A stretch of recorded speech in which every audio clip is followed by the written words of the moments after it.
Good morning, students. Today we are going to revise our chapter number second of a democratic politics part, that is federalism. In this chapter, we are going to discuss what is the meaning of federalism, the main features of federalism, coming together federations, holding together federations, and what makes India a federal country. Three types of list mentioned in our constitution. First of all हम ये पढ़ते हैं कि what is federalism. Federalism का मतलब generally हम यूँ कह सकते हैं कि डिवीज़न ऑफ पावर्स, जो पावर डिवीज़न है या पावर शेयरिंग है, उसको ही हम फेडरलिज्म के नाम से जानते हैं। इससे पहले वाले चैप्टर में हमने ये पढ़ा है कि how the powers are divided between the different organs of the government and between different levels of the government. There are two types of power divisions in a federation system. The first is the horizontal power division. Horizontal power division में हम यूँ कह सकते हैं कि the powers are divided between different organs of the government. For example, the legislature, the executive, and third one is the judiciary. In the vertical power division, the powers are divided between the different levels of the government. For example, the central government, the state government, and the local government. Let us back to the contrast between Belgium and Sri Lanka that we saw in the last chapter. You would recall the one of the key changes made in the constitution of Belgium was to reduce the power of the central government and give these powers to the regional governments. इससे पहले वाले chapter में जो Belgium और श्रीलंका की story हमने पढ़ी है, उसमें हमें ध्यान है कि बेल्जियम में किस तरह से जो कॉन्स्टिट्यूशन में अमेंडमेंट करके जो सेंट्रल गवर्नमेंट की कुछ जो पावर्स हैं वो रीजनल गवर्नमेंट्स को दी गई थी। Regional governments existed in Belgium even earlier, they had their roles and powers, but all these powers were given to these governments and could be withdrawn by the central government. यानी पहले भी कहता है Belgium में आपकी state governments थी, उनको कुछ पावर्स और रेस्पॉन्सिबिलिटीज़ मिली हुई थी, लेकिन वो एक सबऑर्डिनेट यूनिट के रूप में काम करती थी और सेंट्रल गवर्नमेंट के पास ये अथॉरिटी थी कि जब चाहे इन पावर्स को वो वापस ले सकती थी। The change that took place in 1993 was that the regional governments were given constitutional power that were no longer depend on the central government. 1993 में वहाँ पे जो कॉन्स्टिट्यूशनल अमेंडमेंट हुआ उसमें एक नया प्रोविज़न किया कि जो आपकी रीजनल गवर्नमेंट्स हैं उनको जो पावर्स दी गई थी उनको कॉन्स्टिट्यूशनल पावर्स कहा गया, या हम यूँ कहें कि वो कॉन्स्टिट्यूशन में मेंशन थी और अब वो सेंट्रल गवर्नमेंट पे डिपेंड नहीं थी। Thus Belgium shifted from a country to a Belgium shifted from a unitary to a federal form of the government. As you know, in the unitary form of government, all the powers are vested in the central government, and in the federal system, the powers are divided between two or more than two levels of the government. Now, Belgium was a federal country, not the unitary country. कहता है Sri Lanka continues to be for all practical purposes a unitary system where the national government have all the powers. Tamil leaders want Sri Lanka to become a federal system. अब तक कहता है श्रीलंका में unitary form of government है जहाँ सारी जो powers थी वो आपकी सेंट्रल गवर्नमेंट के पास थी, और तमिल लीडर्स हैं वो श्रीलंका को एक फेडरल कंट्री है वो बनाना चाहते थे। Federalism A system of government in which the power is divided between A central authority and various constitute units of the country. ये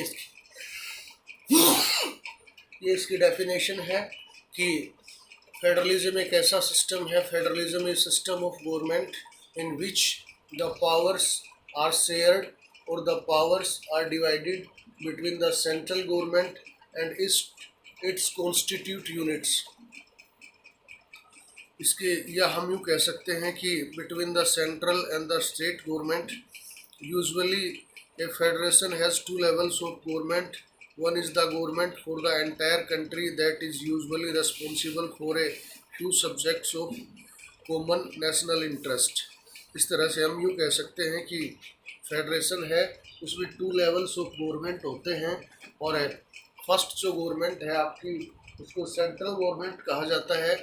that is the government for the entire country and the central government has power to take the decisions on the national issues or the issues that are related to whole nation. The others are the government on the level of provinces or states that look after much of the day-to-day administrating of their own state। दूसरी आपकी कहता है state governments होती हैं और constitution के द्वारा उनको जो पावर्स दी जाती हैं वो अपने स्टेट में डे टू डे एडमिनिस्ट्रेशन से रिलेटेड डिसीजंस हैं वो लेती हैं। Both these levels of government enjoy their power independent of each other. इस तरह से ये आपकी सेंट्रल और जो स्टेट गवर्नमेंट हैं इनकी पावर्स हैं, कहता है their powers are mentioned in the constitution and they enjoy their powers independently without interfere in the matters of each other. बिना एक दूसरे के मैटर्स में इंटरफेयर किए वो इंडिपेंडेंटली अपनी पावर्स को एंजॉय करती है। आगे बताता है कि in this sense federations are constructed with unitary governments under the unitary system. Either there is only one level of government और the sub units are subordinate to the central government. कहता है कि आपका यूनिटरी फॉर्म ऑफ जो government है उसमें क्या होता है, in the unitary form of government all the powers are vested in the central government. Either there is one level of government और the subordinate governments, you can say that the provincial or the state governments are subordinate units of the center। The central government can pass any order to the provincial or the local government।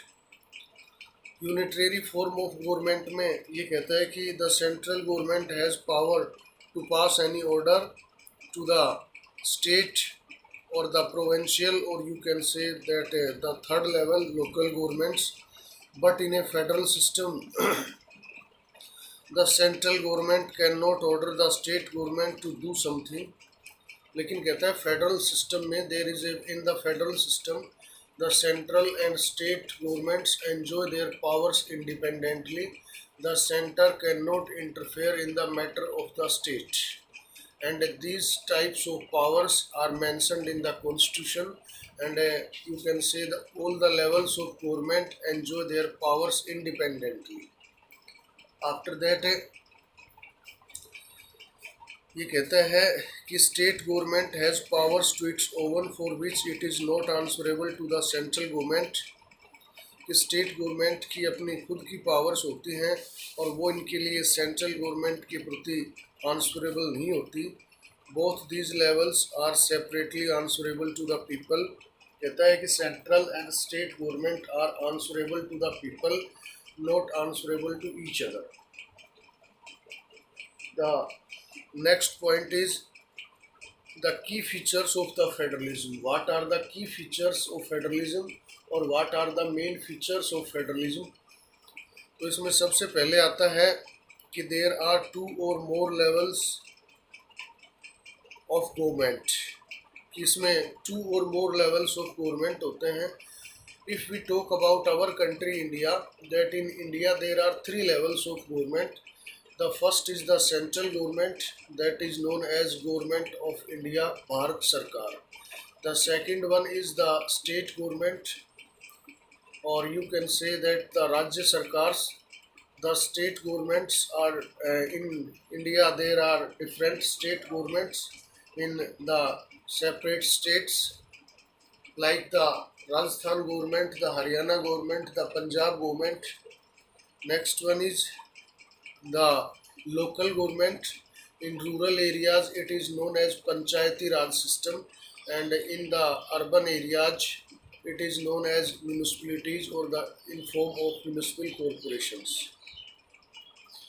Second feature है इसकी different tiers of government govern the same citizens, but each tier has its own over jurisdiction in specific matters of legislation, taxation and administration. Jurisdiction का मतलब होता है the area over which someone has legal authority. The area over which someone has a legal authority, यानी constitution के द्वारा central और state governments की अपनी एक जुडिशरी, एक जुरिडिक्शन इनका फिक्स किया गया है, इनका एरिया स्पेसिफाई किया गया है, on which someone has legal authority, जिन पर दोनों की अलग अलग लीगल अथॉरिटी होती है।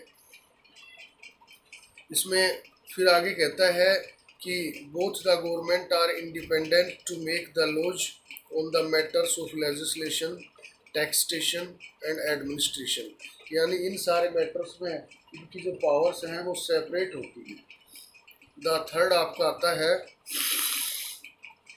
The jurisdiction of the respective levels और tiers of government are specified in the constitution, कि ये जो जुरिडिक्शन है हम यूँ कह सकते हैं कि it is the area over which someone has legal authority, कि जिस एरिया पे, जिस मैटर पे कानून बनाने की एक गवर्नमेंट को लीगल अथॉरिटी होती है। कहता है कि this jurisdiction of the respective level of tiers of government are specified in the constitution, को कॉन्स्टिट्यूशन में स्पेसिफाई किया होता है, कॉन्स्टिट्यूशन में मेंशन होता है।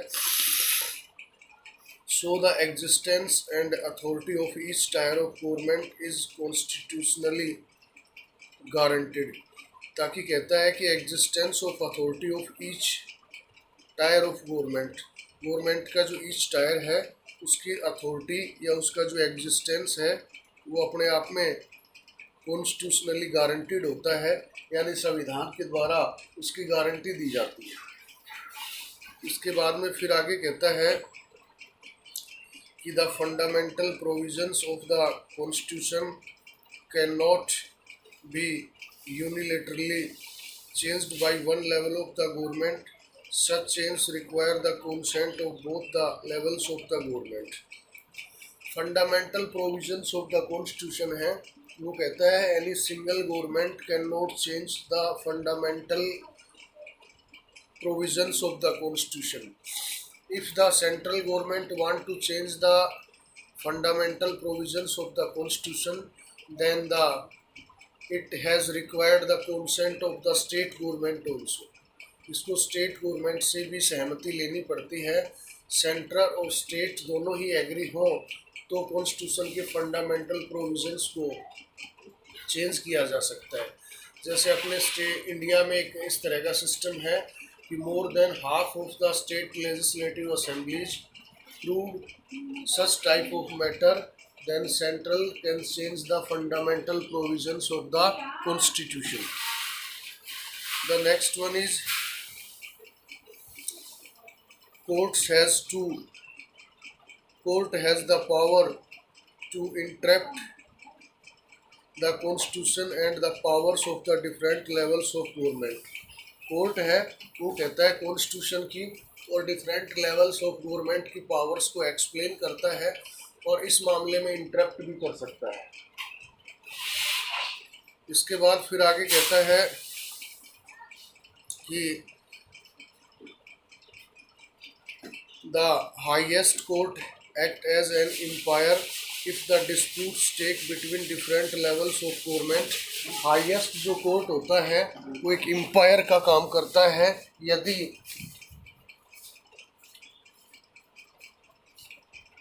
यदि उसमें जो सेंट्रल और स्टेट गवर्नमेंट के बीच में कोई डिस्प्यूट होता है तो जो हाईएस्ट कोर्ट है वो एक तरह से एक एम्पायर का काम करता है। इसके बाद में आपका नेक्स्ट आता है इसमें कि the highest court act as an umpire if disputes arise between different levels of government in the exercise of their respective powers। कि यदि सेंट्रल और स्टेट गवर्नमेंट की रेस्पेक्टिव पावर्स के बीच में कोई डिस्प्यूट होता है तो कहता है कि द हाईएस्ट कोर्ट है that has right to solve such type of disputes. इसके बाद में नेक्स्ट आता है sources of revenue of each level of government are clearly specified to ensure its financial authority। कि स्टेट और सेंटर की financial authority को एक तरह से फिक्स करने के लिए, क्लियर करने के लिए, इंश्योर करने के लिए जो आपके फाइनेंशियल सोर्सेज हैं, द सोर्सेज ऑफ रेवेन्यू हैं, they are specified in the constitution. Constitution में उनको स्पेसिफाई किया जाता है कि कौन सी गवर्नमेंट किन मामलों में टैक्स लगाएगी और कौन से जो टैक्सेस हैं वो कलेक्ट करेगी। नेक्स्ट आपका आता है कि the federal system thus has dual objectives to safeguard and promote unity of the country. कि फेडरल सिस्टम के डुअल ऑब्जेक्टिव्स होते हैं, दोहरे उद्देश्य होते हैं, to safeguard and promote unity of the country. कि कंट्री की यूनिटी को प्रोटेक्ट करने के लिए और प्रमोट करने के लिए, while at the same time accommodate regional diversity. इसके साथ साथ ये कहता है रीजनल डाइवर्सिटी को अकोमोडेट भी करते हैं।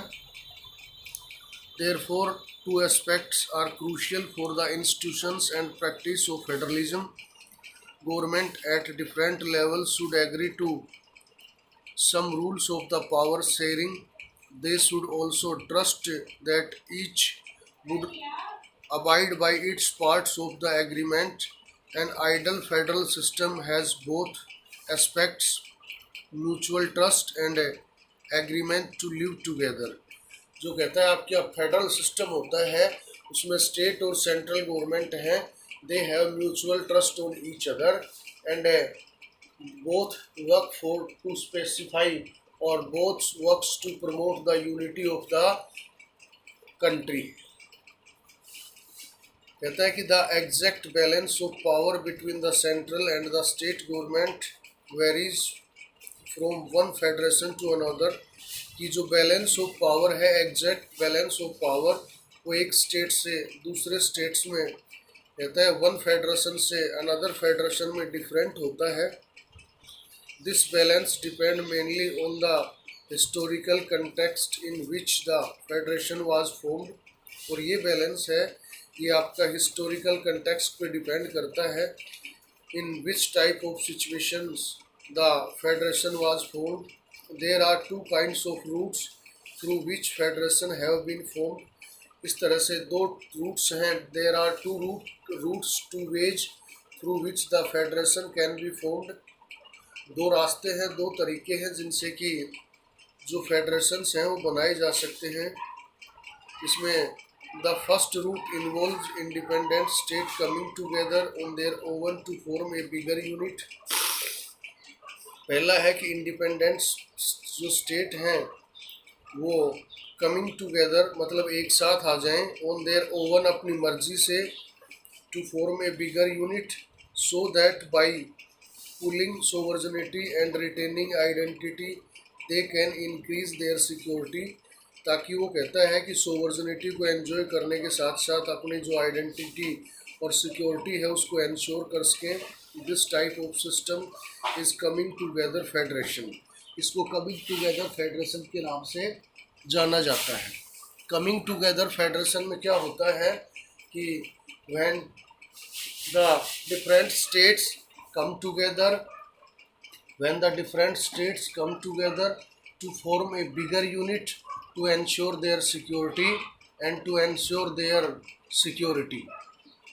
सच type of system is known as coming together system. और इसके आपके जो एग्जांपल हैं आपका द यूएसए है, स्विट्जरलैंड है और ऑस्ट्रेलिया है। इज दैट क्लियर कि what is the coming together federations? In the coming together federations the independent units or the different independent state coming together by their own, वो अपनी मर्जी से एक साथ आते हैं to form a bigger unit to ensure their security and identity, अपनी security और identity को ensure करने के लिए this system is known as a coming together system and its example are the USA, United States of America, Switzerland and Australia। इसके बाद में फिर आगे बताता है आपका सेकंड है holding together system.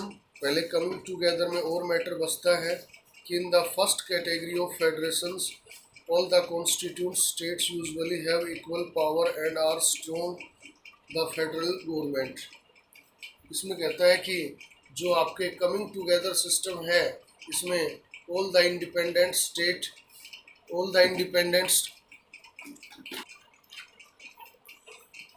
In the coming together system कहता है कि all the constitute states usually have equal power and are strong federal base, कि जो भी आपका कमिंग टुगेदर फेडरेशंस होती हैं उसमें जो सभी जो स्टेट्स होते हैं या जो कॉन्स्टिट्यूट यूनिट्स होती हैं दे एन्जॉय इक्वल पावर, उनकी जो पावर्स हैं वो इक्वल होती हैं, समान होती हैं। नेक्स्ट आपका आता है कि the second route is where a large country divide its powers between the constitute states and the national governments. Second आपका जो होल्डिंग टुगेदर है उसमें कहता है कि जब एक बिग स्टेट है वो अपनी पावर्स को सेंट्रल और स्टेट्स में डिवाइड करता है तो उसको हम होल्डिंग टुगेदर फेडरेशन के नाम से जानते हैं। इसके एग्जाम्पल आपका इंडिया, स्पेन और बेल्जियम है। कहता है कि in this second category the central government tends to be more powerful vice versa the states. इसमें आपकी सेंट्रल गवर्नमेंट होती है वो ज़्यादा पावरफुल होती है वाइस वर्सा द स्टेट्स, यानी स्टेट गवर्नमेंट्स की बजाय। Very often different constituent units of the federations have unequal powers, और अक्सर ऐसा भी हो जाता है कि जो डिफरेंट कॉन्स्टिट्यूट यूनिट्स होती हैं फेडरेशन की हैव अनइक्वल पावर्स, उनकी जो पावर्स हैं वो भी अनइक्वल होती हैं। Some units are granted special powers, कुछ यूनिट्स हैं वो उनको कुछ स्पेशल पावर्स ग्रांटेड की जाती हैं। तो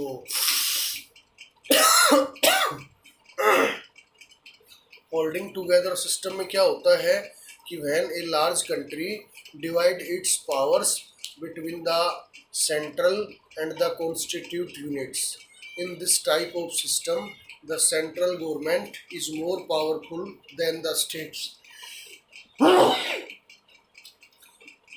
and in some cases the different states have unequal powers also.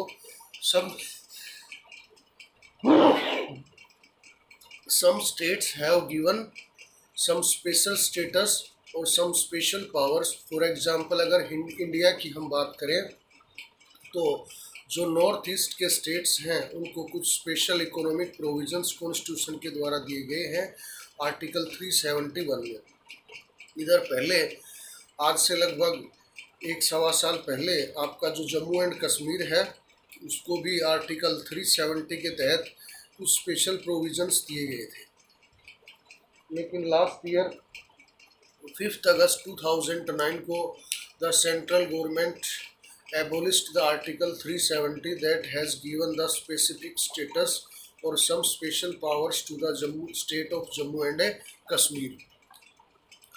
तो हमने इसमें पढ़ लिया कमिंग टुगेदर फेडरेशन में कि the constitute units coming together with their own to make a big federation to ensure their identity and security. In holding together and in the coming together system, all the constitute units enjoy equal powers. And the holding together federations, when a big country divides or share its powers between the different constituent units and the central government, in it the central government is more powerful, and even some cases the different states enjoy different powers.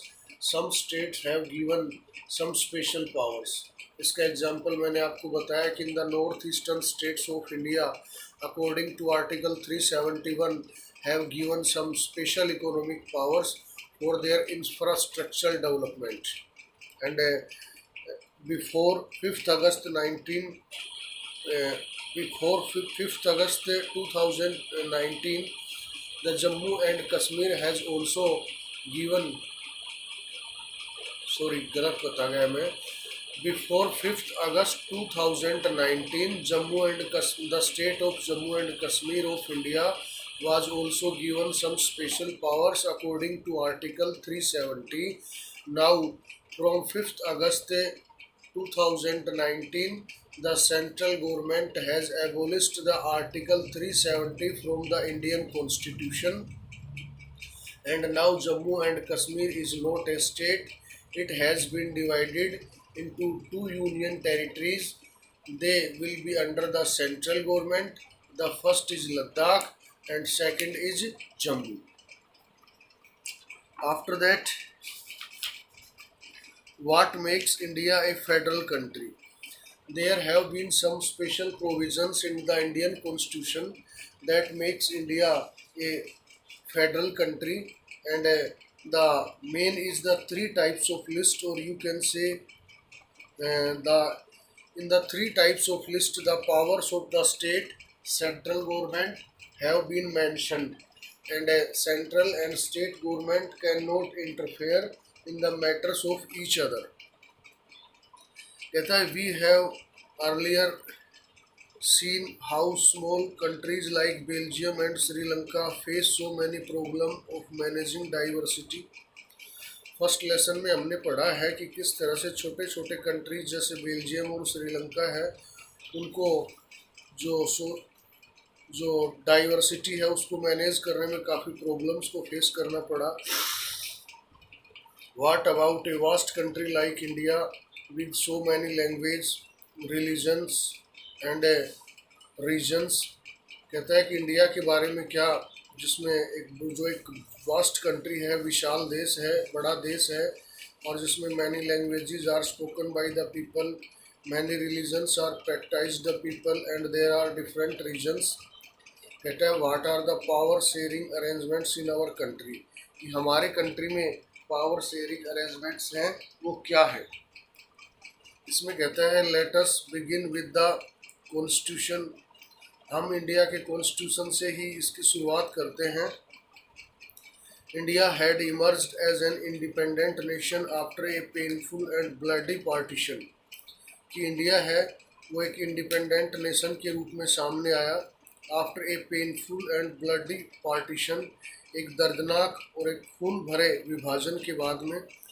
Soon after independence several princely states become a part of the country. और कहता है कि before independence there were two types of state in India. The first were the states that were under the British government, they were known as presidencies, and the second one were the princely states. तो कहता है कि जो princely states हैं independence के तुरंत बाद, आज़ादी के तुरंत बाद, उसमें से कुछ हैं वो हमारे कंट्री का पार्ट बन गए. The constitution declared India as a union of state. हमारे कॉन्स्टिट्यूशन का जो फर्स्ट आर्टिकल है उसमें ये डिक्लेयर किया गया है कि India is a union of state, कि इंडिया है वो राज्यों का संघ है. कहता है although it did not use the word federation, यद्यपि इसमें जो फेडरेशन वर्ड है उसको यूज़ नहीं किया गया है. The Indian union is based on the principle of federalism. The Indian union है वो कहता है फेडरलिज्म के प्रिंसिपल पे बेस्ड है. You can say that powers are shared between the central, state and the local governments. So we can say that India is a federal country or India is based on the federal principles.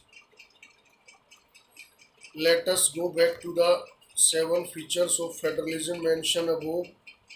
We can see what all these features apply to the provisions of Indian Constitution.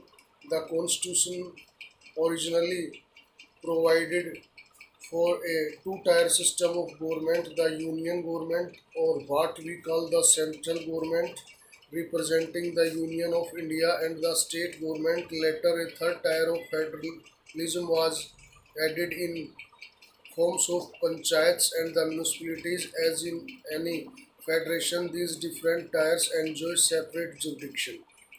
हमने ये पढ़ा है कि after independence India was became a union of states. There were at first two types of governments were there.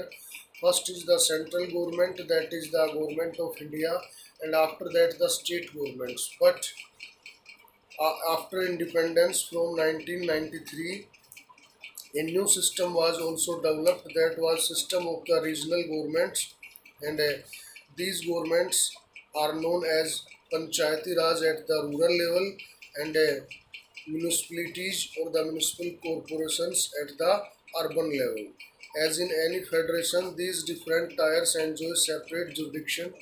कहता है कि किसी भी फेडरेशन में ये डिफरेंट टायर्स हैं, ये सेपरेट जुरिडिक्शन होता है, इनका स्पेसिफिक एरिया प्रोवाइड किया जाता है उनको अपना काम करने का. The constitution clearly provided A three fold distribution of legislative powers between the union the state government, thus it contains three list. और इस तरह से हमारे कंट्री में कहता है थ्री लिस्ट का प्रोविजंस किया गया है. According to the list systems, the powers have been divided between the central and the state governments. I think it is sufficient for today. The remaining part we will discuss in the next class. Thank you. Have a nice day.